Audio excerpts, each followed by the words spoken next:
안녕하세요. 지난번에 우리 주변의 대상들이 우선적으로 사용의 맥락 안에서 자신의 존재를 드러낸다는 하이데거의 이론에 대해서 알아봤는데요. 오늘은 하이데거가 말했던 또 다른 한 가지의 맥락에 대해서 말해보려고 합니다. 바로 다른 사람들과 더불어 있음이라는 맥락인데요. 개인적으로는 존재와 시간이라는 책에서 바로 이 부분이 가장 많은 사람들에게 실생활의 영역에서 실천적인 가르침을 줄 수 있는 부분이라고 생각합니다. 하이데거는 존재란 과연 무엇인가에 대해서 물어나간다고 말씀드렸는데요. 하이데거가 찾은 길은 현존재, 즉 우리 자신을 중심으로 존재에 대한 실마리를 찾아 나가는 거였습니다. 그래서 우리 자신은 과연 무엇인가에 대한 분석이 존재와 시간의 큰 줄기를 이루게 되는데요. 하이데거가 보기에 우리 자신의 근본적인 구조에 놓여 있는 것 중에 하나는 다른 사람들과 더불어 있음입니다. 하이데거는 이렇게 말합니다. 우리가 밭을 볼 때 누군가에 의해서 경작된 밭을 보는 거지, 일단 밭을 보고 그 다음에 저 밭은 누군가에 의해서 경작되었구나 하고 추론하는 게 아니다. 이걸 좀 더 알기 쉽게 말하자면 나 자신이라는 존재자는 하늘로부터 뚝 떨어져서 홀로 공중을 떠다니고 있는 게 아니라 처음부터 이 세계에 뿌리를 박고 다른 사람들과 상호작용하면서 성장해 왔습니다. 우리가 흔히 현재라고 말하는 이 시점에서 보면 내 자신이 가장 우선적으로 있고 그 다음에서야 다른 사람들도 있다는 것을 인식하는 거라고 생각할 수 있지만, 사실 지금의 내가 있게 된 과정에는 이미 다른 사람들과 함께 살면서 여러 소통을 해온 그런 전력이 있습니다.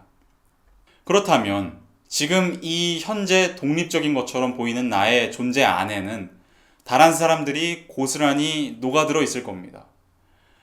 지금 이 나라고 생각하는 나는 다른 사람들이 없었다면 애초에 지금의 나처럼 생각하고 활동할 수 없었을 겁니다. 그런 의미에서 밭을 볼 때 물론 시신경과 뇌에서는 일단 밭을 보고 그 다음에 저건 누군가가 경작한 밭일 거라는 사실을 추론하는 과정이 있을 겁니다. 하지만 그 생리학적인 과정 이상으로 심지어 밭을 보고 우리가 저게 누군가에 의해서 경작된 밭이다 라는 생각을 하지 않을 때도 이미 우리는 항상 심층적인 차원에서 다른 사람들의 존재를 막연하게나마 느끼고 있고 또 다른 사람들과 함께 있다는 겁니다. 그렇다면 내 안에 들어와 있는 다른 사람들의 존재를 이해하지 않고서는 나 자신을 이해할 수도 없을 겁니다. 다른 사람들이 내 자신을 이루고 있으니까요. 그래서 하이데거는 다른 사람들에 대한 분석을 수행합니다. 그럼 평상시에 일상적으로 우리 안에 들어와 있는 사람들은 누구냐? 하이데거는 그들이 들어와 있다고 말합니다. 이 그들이라는 말은 세속적인 사람이라고 해서 세인이라고 번역되기도 하는데요. 원래 독일어로는 das Mann이라는 단어입니다. 근데 이 man이 영어에서랑 똑같이 사람이라는 뜻인데 원래 남성 명사입니다. 많은 유럽 언어들에서는 명사에 성이 있죠. 그래서 원래는 남성 정관사를 붙여서 der Mann이 맞습니다. 근데 하이데거는 man 앞에 중성 정관사를 붙여서 das Mann이라고 말합니다. 왜 이 단어를 중성, 뉴트럴로 만들어버리냐면 이 내 안에 들어와 있는 사람은 모든 사람들이면서 동시에 아무도 아니기 때문입니다. 모두이지만 아무도 아니기도 한 그 누군가가 내 안에 들어와서 나 자신을 지배합니다. 아무도 나를 지배하고 있지 않지만 모두가 나를 지배하고 있습니다.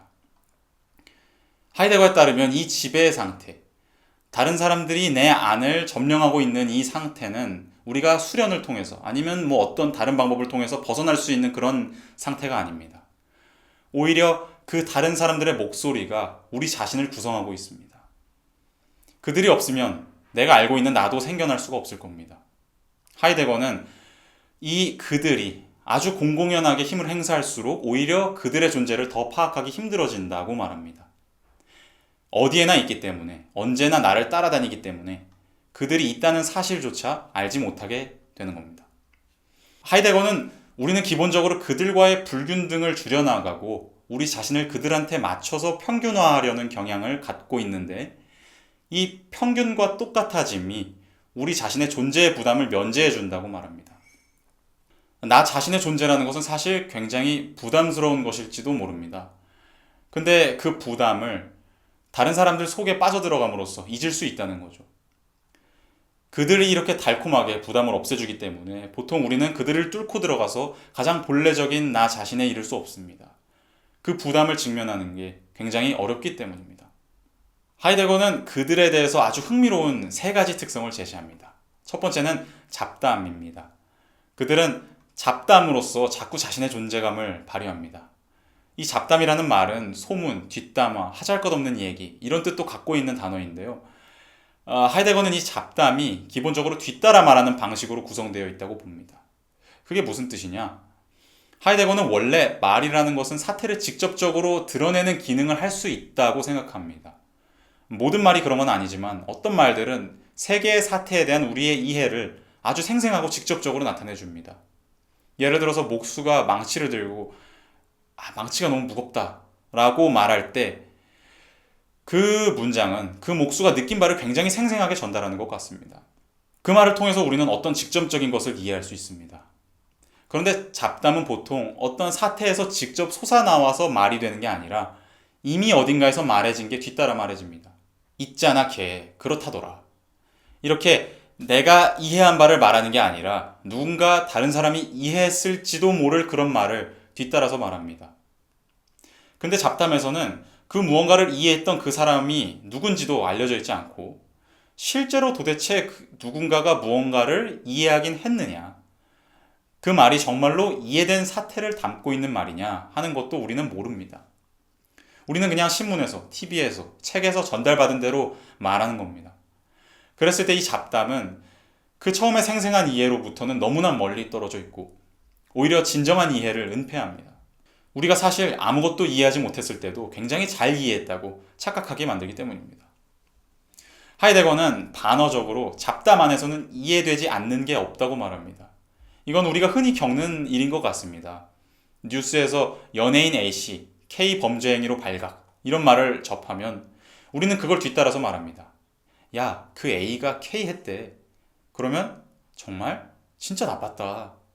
하고 모든 이해는 여기서 완수됩니다. 우리는 사실 A에 대해서도 K에 대해서도 거의 모를 수도 있는데 모든 것은 이미 이해된 걸로 간주됩니다.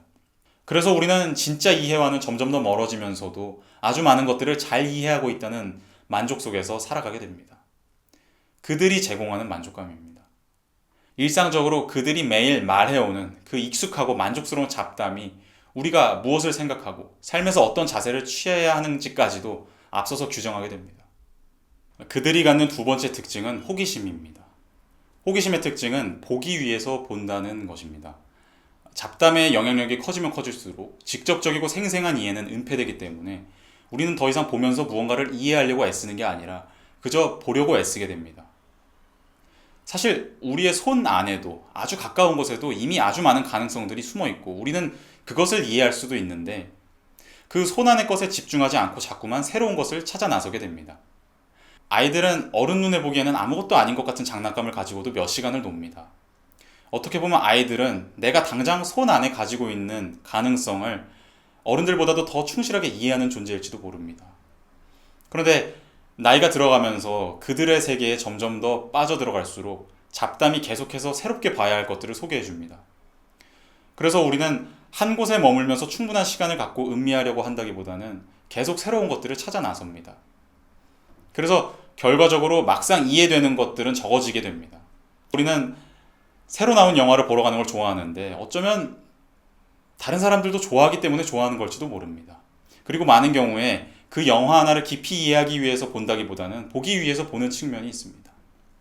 일단 봤으면 그걸로 된 겁니다. 이제 중요한 건 또 다른 무언가를 하고 또 다른 무언가를 보러 가는 것이지 그 영화와 함께 깊숙이 빠져드는 건 우리 문화권에서 쓸데없이 진지한 것으로 치부되면서 일종의 금기로 받아들여지는지도 모르겠습니다. 그렇게 우리는 끝없이 펼쳐진 호기심의 세계 안에서 한 곳에 머무르지 못하고 부산하게 돌아다니는 삶을 살게 됩니다. 그들의 마지막 특징은 애매함입니다. 잡담이 기본적으로 말을 세계에서 직접 자라나온 생생한 말이 아니라 생명력이 없는 말로 만들어버리기 때문에 말을 통해서 과연 무엇이 이해되고 무엇이 이해되지 않은 건지가 애매하게 됩니다. 게다가 호기심이 계속해서 눈길을 새로운 곳으로 이끌기 때문에 깊은 이해의 가능성은 점점 더 희박해집니다. 저는 상투적인 말에서 이 애매함이라는 특성을 봅니다. 상투적인 말이라는 것은 정말로 나에게서 우러나온 말이 아니라 다른 사람이 하기 때문에 하는 말이라는 점에서 잡담과 공통점을 갖는다고 생각하는데요. 예를 들어서 모든 사람들은 인권을 갖는다. 이 말은 제가 보기에는 제법 상투적인 말입니다. 우리는 보통 인간이 가는 권리에 대해서 무언가 직접적이고 생생한 것을 느껴서 이 말을 한다기보다는 어디서 많이 전해 들은 표현이기 때문에 이 말을 하게 됩니다. 그럴 때 과연 이 말을 하면서 말해진 바가 정말로 이해되고 있는지 아닌지가 상당히 애매합니다. 분명히 우리는 이 문장에서 무언가 직관적인 진리를 표현한다고 생각하는데 실제로 인권이라는 것에 대해서 남들이 말하는 방식 이상으로 어떤 고유한 가까움을 느끼는 경우는 그렇게 많지 않을 겁니다. 호기심이 그런 한 개념에 대한 오랜 고찰을 그대로 놔두지 않으니까요. 그들은 계속해서 많은 것들을 보도록 만들고 그럴수록 더 많은 것들이 애매해지지만 동시에 평균적으로 되고 우리 자신은 그 평균이 제공하는 편안함 안에서 만족하게 됩니다. 자, 그렇다면 우리는 그들의 지배로부터 결코 벗어날 수가 없는 걸까요? 하이데거는 그들이 우리 자신을 근본적으로 구성하고 있기 때문에 그들로부터 벗어날 수는 없다고 말합니다. 그렇지만 그들의 영향력이 제한되고 가장 본래적인 나 자신이 드러나는 그런 순간들도 우리 삶 속에 있습니다. 하이데거는 독특하게도 그 본래적인 나가 두드러지게 나타나는 계기를 불안이라는 기분에서 찾습니다. 하이데거가 말하는 불안은 조금 독특한 개념인데요. 일단 불안은 공포와 구별됩니다.